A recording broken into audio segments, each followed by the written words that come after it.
Hi Clash Nation! Nandito naman tayo ngayon sa Imus, Cavite para sunduin ang nag-iisang Tomby Romulo. Hello Clash Nation! This is Tomby Romulo from the Clash Season 2 2019.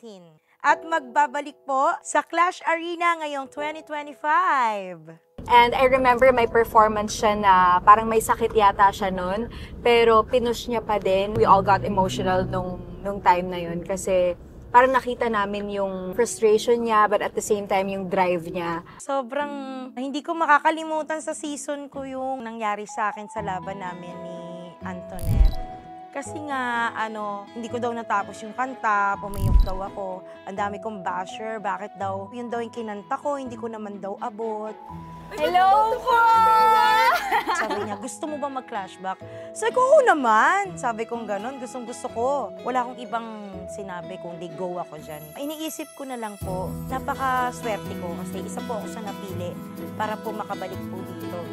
And even though nawala na po yung mga magulang ko, sila pa rin yung mananatiling inspirasyon ko po. Ngayong 2025, ang mapapanood niyo po ay isang mas matapang na Tomby, mas palaban.